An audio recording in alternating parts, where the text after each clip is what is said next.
Ngira ngo mwabibonye rero, abo ni abafana ba 001, aho hari imbere y'igitaramo, bari kugenda bitegura bajya mu gitaramo, aho byabaye ibikomeye cyane ndetse hacaga uwambaye, aho Bruce Melody yagaragaye mu mwenda usa gutyo nk'uko uri kuwureba wa gisirikare, ndetse aho yagaragaye noneho ari nk'umukaraza. Ibintu byari byafashe indi ntera ndetse byari byafashe uyundi murongo. Nagira mbabwire ngo byari bikomeye i Rubavu, ibintu byari bishyushye.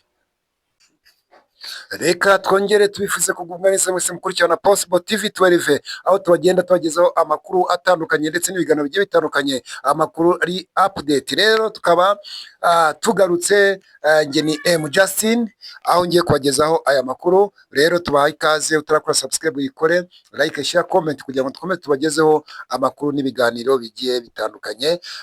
Tugarutse rero kuri final cyangwa se kuri gitaramo cya nyuma gishoje Summer Country Tours cyangwa se Summer Country Tour, aho Bruce Melody ndetse na The Ben na Kitoko ndetse na Bwiza, uyu ari umunsi wa nyuma baraye bashoje basoza iyi Summer Country Tour, aho bagiye bigaragaza mu bice bitandukanye, yaba ari i Musanze. Ngira ngo i Musanze haciye uwambaye, mwagiye mukurikirana amakuru aho Bruce Melody yajyaga kutwa akanyafu akigarukira, mwagiye mukurikirana ndetse bageze i Nyagatare nabwo uko byabaye, ko ibyahishije ari uko The Ben nawe yakubiswe akanyafu agakubitirwa aho bari bise ngo ni iwabo. Mwakurikiranye igitaramo nanone cyabaye i Bugesera Nyamata, aho nabwo bitigeze bisobanuka neza kuko The Ben byarangiye aguye kuri stage ndetse na Muyoboke bose baragwa. Ibyo ni ibintu byagiye biba, ndetse Bwiza ntiyaza guperforminga. Ibyo ni ibintu byagiye bikurikirana cyangwa se biba muri Summer Country Tours. Rero ubu noneho igitaramo cyari gisorejwe aho bita i Rubavu, aho hari haciye uwambaye, yaba ari The Ben yaba ari Bruce Melody. Ibintu byari ugacika, byari bicika, umuriro wari watse rwose, aho abantu benshi bavuga bati koko byanze bikunze iki gitaramo cyari giteguwe rwose kandi cyari gishyushye, aho mwabonye uburyo abafana bari batabwiyambutse 001. Abantu benshi bavuga bati uko byagenda kose uyu munsi haraza guca uwambaye. Rero byaje gukomeza aho stage yabaye stage The Ben na Bruce Melody ageze kuri stage, byabaye ibidasanzwe, aho Bruce Melody yakoze ibintu byose yagombaga gukora. Muri make yakoze iyo byabaga kugira ngo nibura agire isomo yakwigisha The Ben. Ese byaba byagenze nk'uko yabipanze? Ariko ikigaragara cyo nuko Bruce Melody yinjiye kuri stage, noneho yinjira atari nk'umuririmbyi ahubwo ari umukaraza, aho yaje avuza ingoma, agenda avuza ingoma. Ngira ngo mu mwambaro we mwiza wa gisirikare, usa n'uwa gisirikare, ndetse imirishyo ye ibiri, avuza ingoma ndetse aravuza karahava. Ngira ngo yerekanye iki itandukaniro Bruce Melody. Ngira ngo kabisa ndakeka ko i Rubavu yaba ari we wahawe indabo uko byagenda kose. Rero twe ntabwo tuba turi abacamanza cyangwa abajaji, twebwe turi abantu bagezaho amakuru kugira ngo ahubwo namwe mutubwire uko muri bubyumve. Niba ugeze kuri uno munota ukurikiranye iki kiganiro, andika muri comment tubwire ngo ese i Rubavu Bruce Melody na The Ben ninde waba wahambariye inkindi?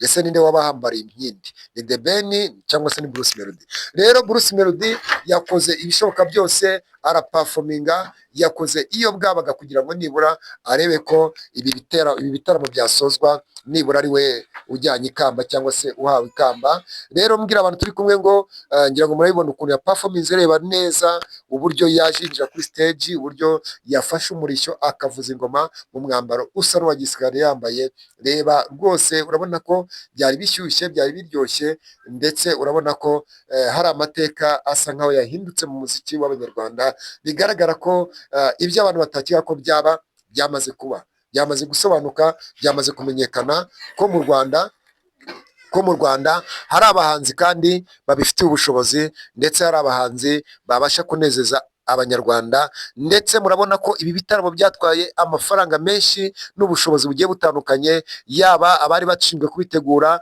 ndetse n'ibitaramo byatanze utuzi twinshi nk'uko ba nyir'ubwite bagiye babisobanura.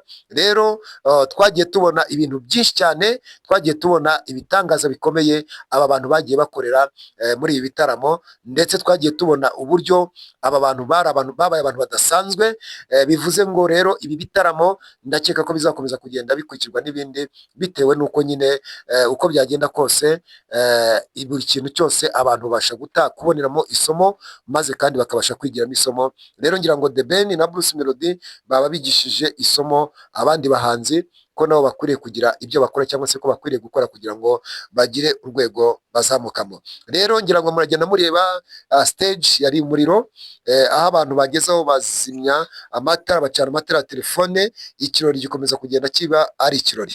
Rero mukomeze mudukurikirane mu makuru uko tugenda tubagezaho amakuru ndetse n'ibiganiro bigiye bitandukanye. Ndabizi ko mukomeza kugenda mugubwa neza. Utarakora subscribe uyikore, like, share, comment, ubundi dukomeze kugezaho amakuru n'ibiganiro bigiye bitandukanye. Komeza ugubwe neza. Yari M Justin kuri Possible TV 12. Ukomeze ugubwe neza. Ciao ciao.